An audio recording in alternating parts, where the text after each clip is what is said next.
15. Hstr and Prl. So Roger Chillingworth, a deformed old figure with a face that haunted men's memories longer than they liked, took leave of Hstr Prynne and went stooping away along the earth. He gathered here and there a herb or grubbed up a root and put it into the basket on his arm. His grey beard almost touched the ground as he crept onward.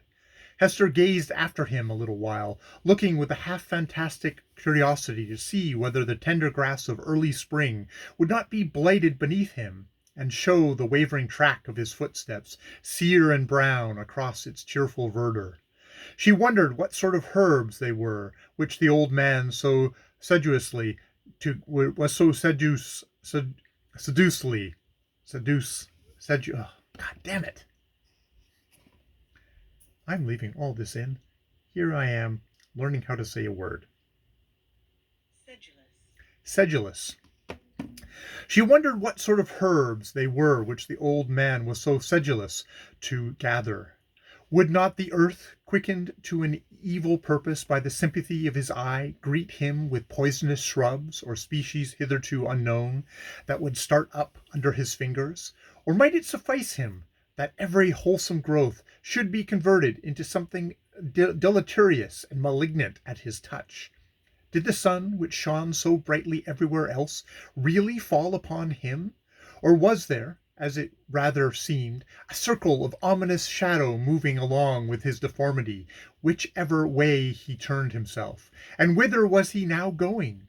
Would he not suddenly sink into the earth, leaving a barren and blasted spot, where in due course of time would be seen deadly nightshade, dogwood, henbane, and whatever else of vegetable wickedness the climate could produce, all flourishing with hideous luxuriance?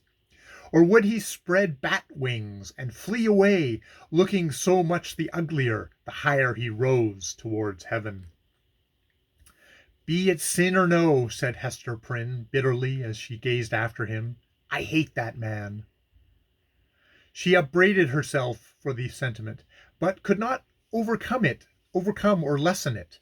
Attempting to do so, she thought of those long past days in a distant land when he used to emerge at eventide from the seclusion of his study and sit down in the firelight of their home, and in the light of her nuptial smile. He needed to bask himself in that smile, he said, in order that the chill of so many lonely hours among his books might be taken off the scholar's heart. Such scenes had once appeared not otherwise than happy, but now, as viewed through the dismal medium of her subsequent life, they classed themselves among her ugliest remembrances. She marveled how such scenes could have been. She marveled how she could have ever been wrought upon to marry him. She deemed it her crime most to be repented of, that she had ever endured and reciprocated the lukewarm grasp of his hand, and had suffered the smile of her lips and eyes to mingle and melt into his own. And it seemed a fouler offence committed by Roger Chillingworth than any which had been done him, that, in the time when her heart knew no better, he had persuaded her to fancy herself happy by his side. "Yes, I hate him," repeated Hester, more bitterly than before. "He betrayed me. He has done me worse wrong than I did him." Let men tremble to win the hand of a woman unless they win along with it the utmost passion of her heart. Else it may be their miserable fortune, as it was Roger Chillingworth's, when some mightier touch than their own may have awakened all her sensibilities, to be reproached even for the calm content, the marble image of happiness, which they will have imposed upon her as the warm reality. But Hester ought long ago have done with this injustice. What did it betoken? Had 7 long years under the torture of the Scarlet Letter inflicted so much of misery and wrought out no repentance? The emotions of that brief space, while she stood gazing after the crooked figure of old Roger Chillingworth, threw a dark light on Hester's state of mind, revealing much that she might not otherwise have acknowledged to herself. He being gone, she summoned back her child. "Pearl, little Pearl, where are you?" Pearl, whose activity of spirit never flagged, had been at no loss for amusement while her mother talked with the old gatherer of herbs. At first, as already told, she had flirted fancifully with her own image in a pool of water, beckoning the phantom forth, and, as it declined to venture, seeking a passage for herself into its sphere of implacable earth and unattainable sky. Soon finding, however, that either she or the image was unreal, she turned elsewhere for better pastime. She made little boats out of birch bark, and freighted them with snail shells, and sent out more ventures on the mighty deep than any merchant in New England. But the larger part of them foundered near the shore. She seized a live horseshoe by the tail, and made prize of several 5 fingers, and laid out a jellyfish to melt in the warm sun. Then she took up the white foam that streaked the line of the advancing tide, and threw it upon the breeze, scampering after it with winged footsteps to catch the great snowflake ere they fell. Perceiving a flock of beach birds that fed and fluttered along the shore, the naughty child picked up her apron full of pebbles, and, creeping from rock to rock after these small sea-fowl, displayed remarkable dexterity in pelting them.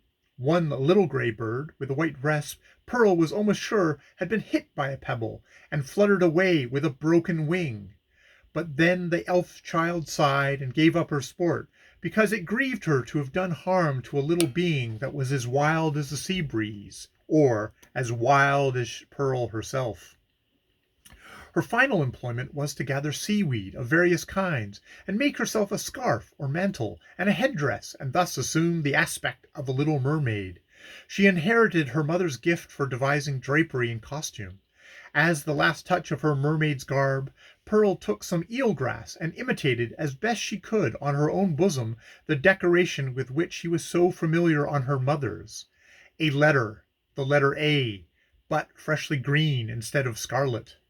The child bent her chin upon her breast, and contemplated this device with strange interest, even as if the one only thing for which she had been sent into the world was to make out its hidden import. "I wonder if mother will ask me what it means," thought Pearl. Just then she heard her mother's voice, and flitting along as lightly as one of the little sea-birds, appeared before Hstr Prl, dancing, laughing, and pointing with her finger to the ornament upon her bosom. "My little Pearl," said Hestr after a moment's silence, "the green letter, and on thy childish bosom, has no purport. But dost thou know, my child, what this letter means which thy mother is doomed to wear?" "Yes, mother," said the child, "it is a great letter A. Thou hast taught me it in the horn-book." Hestr looked steadily into her little face, but though there was that singular expression which she had so often remarked in her black eyes, she could not satisfy herself whether Pearl really attached any meaning to the symbol. She felt a morbid desire to ascertain the point. "Dost thou know, child, wherefore thy mother wears this letter?" "Truly do I," answered Pearl, looking brightly into her mother's face. "It is for the same reason that minister keeps his hand over his heart." "And what reason is that?" asked Hestr, half smiling at the absurd incongruity of the child's observation, but on second thoughts, turning pale. "What has the letter to do with any heart save mine?" "Nay, mother, I have told all I know," said Pearl, more seriously than she was wont to speak. "Ask yonder old man whom thou hast been talking with. It may be he can tell. But in good earnest now, mother dear, what does this scarlet letter mean, and why dost thou wear it on thy bosom, and why does the minister keep his hand over his heart?"